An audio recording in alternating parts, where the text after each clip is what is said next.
Good morning, students. This video is our second part of the lesson number 2. Okay, so let's start. इससे पहले हमने अपने जो second chapter था उसमें टॉपिक पढ़ा था तिथ एंड पार्ट ऑफ तुथ, है ना। पार्ट ऑफ तुथ में हमने पढ़ा था कि इनेमल्स होते हैं, डेंटाइन होते हैं, प्लप्स होते हैं, सिमेंटम होते हैं। क्लियर।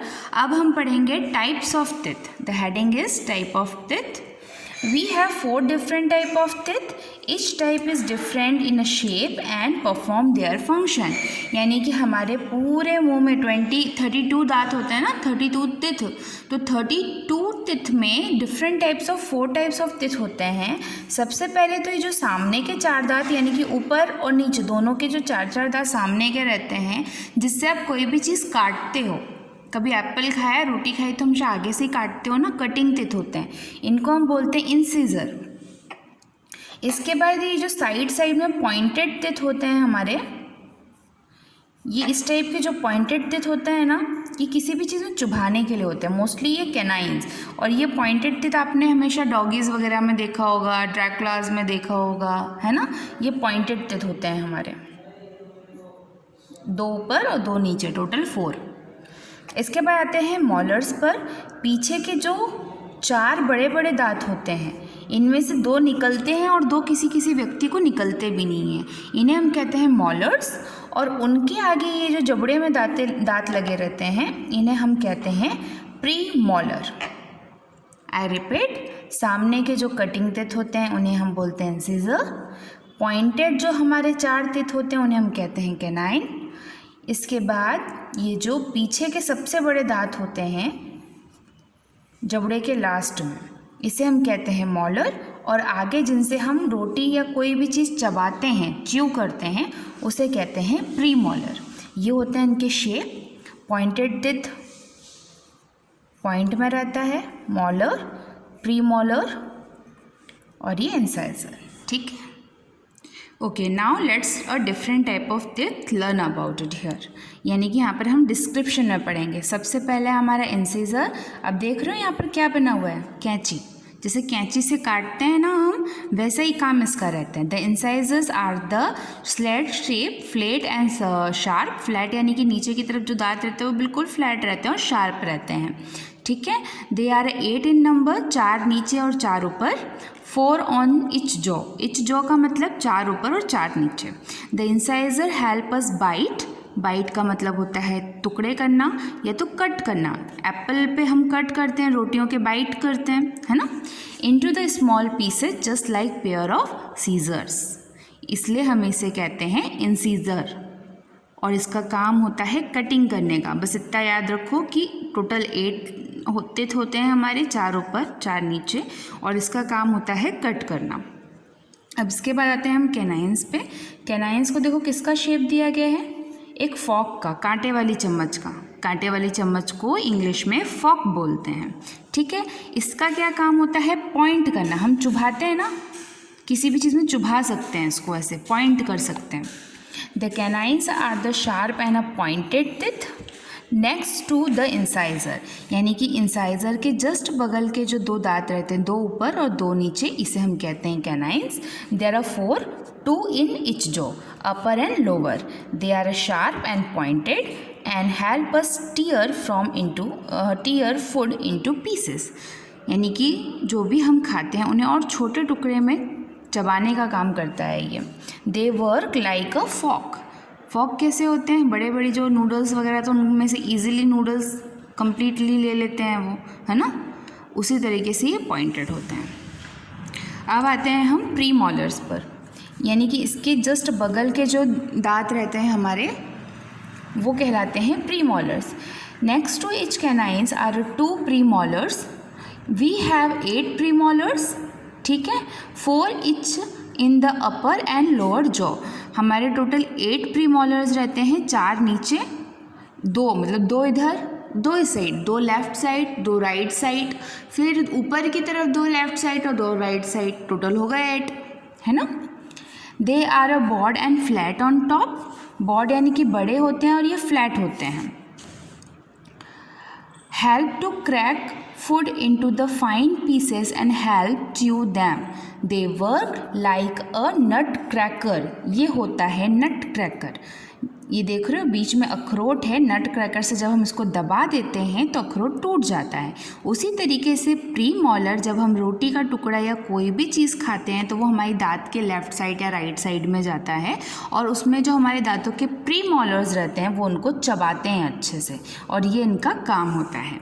इसके बाद आते हैं हम मॉलर्स पर। Molars are present behind the premolar. Behind the premolar मतलब हमारे दांत के आखिरी हिस्सों में रहते हैं ये। And the bigger and the wider than them, यानी कि इससे बड़े होते हैं। ये फ्लैट शेप के थोड़े से बड़े हैं और ये सबसे बड़े दांत होते हैं। We have 12 molars, each in the upper jaw and 6 is the lower jaw. यानी कि 3 पीछे से लेफ्ट साइड, फिर 3 राइट साइड, फिर ऊपर की तरफ चले जाओ तो 3 राइट साइड और 3 लेफ्ट साइड, यानी कि ऊपर के 6 दांत और नीचे के 6 दांत मॉलर्स के टोटल 12 हो गए। The wisdom teeth are the third molar. Wisdom teeth यानी कि जिसको हम बोलते हैं कि वो अकल की डाढ़, हर किसी को नहीं आती है, वो विजडम टीथ कहलाती। किसी किसी के दांत में रहती भी हैं और किसी के दांत में नहीं आती, मुंह में नहीं आती। They help us grind our food making them easy to swallow. यानी कि ये जब आप अच्छे से खाना चबा लेते हो तो उसे डाइजेस्ट करने में, सॉलो यानी निगलने में आसानी होती है। मॉलर work just like a pair of mortar and a Pasteur. Mortar and Pasteur मतलब आप ये देख रहे हैं, आप अदरक कूटने वाला देखा होगा आप लोगों ने घर में। जैसे अदरक को हम कितनी पुष्ट तरीके से कूटते हैं, जितना ज़ोर लगाते हैं वो उतना छोटे छोटे टुकड़ों में डिवाइड होता जाता है। ठीक उस तरीके से जब खाना हम अच्छे से चबाते हैं तो ये काम होता है हमारे मॉलर्स का। वो बहुत अच्छे से हम फूड को चबाता है और हमें सॉलो करने में यानी कि निगलने में हेल्प करता है। ठीक है, अब टाइप्स ऑफ टीथ के बाद हमारा न्यू टॉपिक है maintaining healthy teeth and gums is very important. Do you know how a tooth become unhealthy. यानी कि हमेशा अपने दांतों को हेल्दी भी रखना चाहिए। हेल्थ के साथ साथ हमारे दांतों को भी हेल्दी रखना ज़रूरी है क्योंकि इनमें भी कैविटीज़ लगती हैं। अब कौन कौन से ऐसी अनहेल्दी चीज़ें होती हैं, सबसे पहला ये picture, when we eat food gets stuck between our teeth, on teeth or in between teeth and the gums। इसका सिंपल सा मीनिंग है कि जब हम खाना खाते हैं तो अगर कोई भी खाने का टुकड़ा हमारे दांतों के और मसूड़ों के बीच में जाके जमा होने लग जाता है तो वो उस जगह पे क्या करता है, जम जाता है और उसी जगह पर जम्स आने, कीटाणु आने शुरू हो जाते हैं। If this food remain stuck for a long time, germs start growing around it। अगर वो खाना हमारे दांतों में काफ़ी समय तक फंस के रह गया तो जो जर्म्स होते हैं, मुंह के अंदर जो कीड़े पाए जाते हैं, जर्म्स पाए जाते हैं, वो ग्रो करना शुरू कर देते हैं यानी कि बढ़ना शुरू होते हैं। और फिर वो जब वो बढ़ते हैं तो ये देख सकते हैं आप दांत के ऊपर एक ब्लैकनेस दिख रही है, तो ये कैविटी लग जाती है। This germs feed on the sugar present in the food particles. They do this, they produce a kind of acid. हर खाने में हम जो भी खाना खाते हैं, चाहे वो चपाती खाते हों, वेजिटेबल्स खाते हों या मीठे में कुछ खाते हैं, अगर वो खाने का टुकड़ा किसी भी मीठी चीज़ के कांटेक्ट में आया, मोस्टली खाने में सॉल्ट और शुगर रहता ही है, चाहे वो चपाती हो, गेहूं हो या फिर सब्जियां हो, ठीक है, सब में कहीं ना कहीं शुगर की मात्रा रहती है। अगर वो खाना हमारे दांतों के बीच में फंसा रह गया तो उस जगह पर जम्स पड़ने लगते हैं जो कि मीठा होने की वजह से ज़्यादा अफेक्ट करते हैं। और वो जो एसिड होता है, उस एसिड से हमारे दांत में कैविटी बनना शुरू हो जाती है। देखिए इस पिक्चर पर ध्यान से, यहाँ पर अपर, फिर ये जो नीचे की तरफ है ना, इसके इंटरनल पार्ट्स जो होते हैं वो ख़राब होने लग जाते हैं। This acid can destroy the enamel, ये जो वाइटनेस है इसे ख़राब कर दिया, स्पॉइल द गम्स, मसूड़ों को भी ख़राब कर दिया, and cause behind the create a hole in teeth, और दांतों में एक छेद बन जाता है। A hole in the tooth is called a cavity. ये बहुत सारे दांतों में नहीं लगता, बट ये होता है कि अगर एक दांत में कैविटी लग गई और आपने टाइम से उसका ट्रीटमेंट नहीं किया तो उसके साथ जुड़े हुए जितने भी दांत रहते हैं धीरे धीरे धीरे धीरे सभी में जो जर्म्स हैं वो फैलना शुरू हो जाते हैं। ओके, अब इसके बाद हम पढ़ेंगे लास्ट पॉइंट हमारा, कीपिंग टीथ हेल्दी। अभी तो हमने जो इससे पहले पढ़ा वो ये था कि हमें क्या नहीं करना चाहिए कि कैविटीज़ लगें। तो उसका रूल था कि ब्रश अच्छे से करना चाहिए। खाना अगर फंस गया तो फंसे हुए खाने में जर्म्स हो जाते हैं। जर्म्स अगर होंगे तो मीठा टच होने की वजह से उसमें एसिड क्रिएट होगा, और एसिड क्रिएट होने की वजह से जो इनेमल होता है वो ख़राब हो जाता है, दांतों में छेद हो जाता है, और उसे हम कहते हैं कैविटी। अब इसको हेल्दी कैसे रख सकते हैं? Here are some important rules for taking care of a teeth. Brush at least twice a day, दिन में 2 बार ब्रश करना चाहिए। अर्ली मॉर्निंग जब आप उठते हैं, और रात में सोने से पहले। अब रात में सोने से पहले क्यों करना चाहिए? इसका ये रीज़न है कि आप रात में खाना खाते हैं, ठीक है। खाने में आप हर तरह का खाना खाते हैं, ऑयली खाते हैं, मीठा भी खाते हैं। सपोज़ अगर आपके खाने में कुछ भी जर्म्स आपके मुंह में रह गए तो वो रात भर एक्शन करते हैं, क्योंकि कभी कभी क्या होता है, सोने के टाइम पे हमारा मुंह खुल भी जाता है, तो एयर के कनेक्शन में आने की वजह से हमारे मुंह में जो जर्म्स होते हैं वो बहुत जल्दी वर्क करते हैं, ठीक। फिर एक बार मॉर्निंग में अगर आप रात में ब्रश करके सोए हैं और अगर सपोज़ कुछ जर्म्स आपके मुंह में रह जाते हैं तो मॉर्निंग ब्रश से वो क्लियर हो जाते हैं। In the morning and the night to have clean the white teeth you must follow this few simple step. Brush करने के ये कुछ सिंपल स्टेप्स हैं। सबसे पहले अंदर की तरफ brush the upper jaw, brush the lower jaw, brush the chewing surface यानी जहाँ हम चबाते हैं, and softly clean to tongue with the brush और अ टंग क्लीनर। ब्रश करने के साथ साथ हमें टंग क्लीनर का यूज़ भी करना पड़ता है ना, क्योंकि अपनी ज़बान भी साफ़ रखना ज़रूरी है। खाना जब आप खाते हो तो डायरेक्टली दांत से गले में थोड़ी ना चला जाता है, सलाइवा तो आपके मुंह के अंदर टंग में ही बनता है ना आपके, तो उसे भी साफ़ रखना बहुत ज़रूरी होता है। Massage your gums with your finger to keep them healthy. आपको डेली जब आप ब्रश करने के बाद जो आपके गम्स होते हैं, आपने ब्रश तो इनमें किया दांतों में, लेकिन ये जो ऊपर के गम्स होते हैं ये तो छिला जाते हैं ना ब्रश से, तो हल्के हाथों से अपने जो ये फिंगर टिप्स होते हैं, ये फिंगर टिप्स है ना, इन फिंगर टिप्स से आपको धीरे धीरे मसाज करनी चाहिए। Use dental floss to remove the food particles trap between your teeth at least 1 a day। एक रूल और होता है कि दांतों के बीच में जो खाना फंसा है उसे आप बारीक लकड़ियों से निकाल सकते हैं। Avoid soft drink and eating too much sweet. जो ये कोल्ड ड्रिंक्स वगैरह रहते हैं ये कम से कम पीना चाहिए, और मीठा भी बहुत कम अवॉइड करना चाहिए, बहुत कम खाना चाहिए। और अगर आप मीठा खाते हैं तो स्पेशली ये ध्यान रखें कि अगर रात में सोने से पहले आप मीठा खाते हैं तो ब्रश कर लें। Eat more green and leafy vegetables. हमेशा हमें हरी सब्जियां खानी चाहिए क्योंकि उसमें कैल्शियम होता है और आयरन होता है। Chewing surface and the raw carrot regularly provided exercise to teeth and gums and improve blood flow in them. अगर हम रेगुलर एक्सरसाइज करते हैं, शुगर कैन, गन्ना खाना हमारे दांतों के लिए बहुत अच्छा होता है। कैरेट समझते हैं ना आप, गाजर, वो खाना हमारे दांतों के लिए बहुत अच्छा होता है। डेली मैंने कहा ना पॉर्स से अपने गम में मसाज करना, वो बहुत अच्छा होता है। इन सब से क्या होता है, हमारे दांतों के बीच जो ब्लड सर्कुलेशन रहता है वो प्रॉपर रन होता है और हमारे दांत हमेशा सफ़ेद और हेल्दी रहते हैं। इसके बाद आते हैं हम नेक्स्ट टॉपिक, माइक्रोब्स। माइक्रोब्स का मतलब होता है types of bacteria, types of germs. दांतों में जो जर्म्स लगते हैं, देखो ये एक मशीन होती है माइक्रोस्कोप करके। हर चीज़ की मशीन होती है, कंप्यूटर एक मशीन है, मोबाइल भी एक मशीन है। डॉक्टर के पास आप जाते हो तो जो कान में स्टेथोस्कोप लगाते हैं वो भी एक मशीन है। उसकी हेल्प से क्या होता है, वो हमारे दिल की धड़कनें देख पाते हैं, हमारी हार्ट बीट सुन पाते हैं। जो बीपी चेक करने की एक मशीन होती है उससे हम अपना ब्लड प्रेशर नाप सकते हैं, है ना। ठीक उसी तरीके से कीटाणुओं को देखने के लिए ये मशीन होती है। इस मशीन को हम माइक्रोस्कोप कहते हैं और इसमें डिफरेंट टाइप्स ऑफ बैक्टीरियाज और जर्म्स दिखाई देते हैं जिन्हें हम माइक्रोब्स कहते हैं। माइक्रोस्कोप मशीन का नाम है और डिफरेंट टाइप ऑफ जो जर्म्स होते हैं उनको माइक्रोब कहते हैं। Microbes are tiny living organism present in air, water and soil.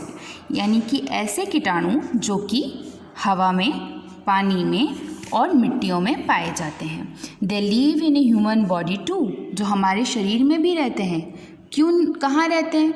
अब आप पूरे दिन थक के आते हो, आपकी बॉडी पे इतना पसीना आता है, आपकी बॉडी इतनी स्टिकी होती है, तो क्या है, इतना पसीना आ रहा है, जब हवा और पानी में जर्म्स हैं तो वो हमारी बॉडी से कनेक्टेड होंगे तो वो तो जर्म्स क्रिएट करेंगे ना। इसीलिए कहते हैं कि गर्मी में हमें 2 बार नहाना चाहिए, डेली नहाना चाहिए, ताकि हमारी बॉडी में होने वाले जो जर्म्स होते हैं वो डिस्ट्रॉय हो जाए। Microbes can not be seen with the necked eyes. Necked eyes यानी कि नॉर्मल आँखों से ये कीटाणु कभी भी नहीं दिखते।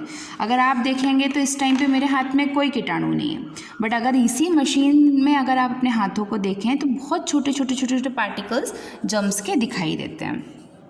Okay, so microbes are of 4 types: bacteria, viruses, protozoa and fungi. Bacteria are of 2 types: food bacteria and harmful bacteria. Food bacteria क्या होता है? फूड बैक्टीरिया वो होता है जो खाने में लग जाता है। जैसे सपोज छोटे हैं आप लोग तो उतना तो आप लोग शायद किचन में देखते नहीं होंगे अपनी मम्मीज़ वगैरह को। दही जब हम जमाते हैं ना तो एक तो 2 तरीके से होता है, दही घर में जमाई जाती है छाछ की हेल्प से। दूसरा, अगर गर्मी के समय में, क्योंकि गर्मी के समय में जो एयर का तापमान रहता है वो बहुत ज़्यादा गर्म रहता है, गर्म होने की वजह से बैक्टीरियाज भी बहुत ज़्यादा रहते हैं। अगर आप दूध को ज़्यादा देर बाहर रख दो तो हवा में पाए जाने वाले जो कीटाणु होते हैं वो उस दूध को कर्ड यानी कि दही में कन्वर्ट कर देते हैं, फाड़ देते हैं उसको। And the harmful bacteria. Okay, food bacterias are useful. Food bacteria जो होते हैं वो यूज़फुल होते हैं। क्यों यूज़फुल होते हैं? क्योंकि अगर दही बन गई तो दही भी अच्छी चीज़ है ना, वो हमारे खाने में आती है तो उसको फूड बैक्टीरिया कहा जाता है। They change milk to curd, जो मैंने अभी आपको बताया, दूध से दही में कन्वर्ट हो जाता है। Harmful bacteria cause diseases such as typhoid, tuberculosis and the पेनोमोनिया।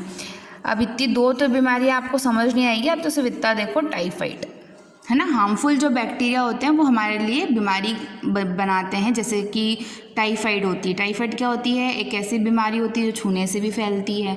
बुखार बहुत तेज़ आता है, आपकी बॉडी बहुत ज़्यादा वीक हो जाती है। The bacteria present in our mouth cause tooth decay. Okay, इसके बाद आते हैं हम वायरसेस पे। अब वायरसेस क्या होते हैं भैया? सबसे बड़ा वायरस तो इस टाइम पे आप लोग भी देख रहे हैं, कोरोना वायरस चल रहा है। वायरस ऐसी चीज़ है जो एक दूसरे के संक्रमण में, एक दूसरे से मिलने पर ज़्यादा फैलती हैं। डिफरेंट टाइप ऑफ वायरसेस होते हैं। ये तो ह्यूमन वायरस था, जो एक इंसान अगर किसी दूसरे इंसान से मिलता और अगर वो छींक देता है तो आसपास हवा में 1 मीटर तक या 2 मीटर तक जितने भी लोग रहते हैं उन तक ये वायरस पहुंच जाता है, क्योंकि इसकी ग्रोथ ज़्यादा लंबी नहीं है। लेकिन कुछ ऐसे वायरस होते हैं जो सिर्फ हवा में फैलते हैं, कुछ ऐसे वायरस होते हैं जो सिर्फ पानी में फैलते हैं, तो ये वायरसेस होते हैं। Viruses in the air cause diseases such as chicken pox, influenza and the polio. ठीक है, अब यहाँ पर चिकन पॉक्स, जिसे आप हिंदी भाषा में माता जी बोलते हो, माता जी आना होता है ना। एक घर में अगर किसी एक को आई तो फिर वो पूरे घर वालों को हो जाती है। और सर्दी खांसी, एक को छींक सर्दी शुरू हुई तो घर में किसी और को भी शुरू हो जाती। ये सब वायरसेस रहते हैं।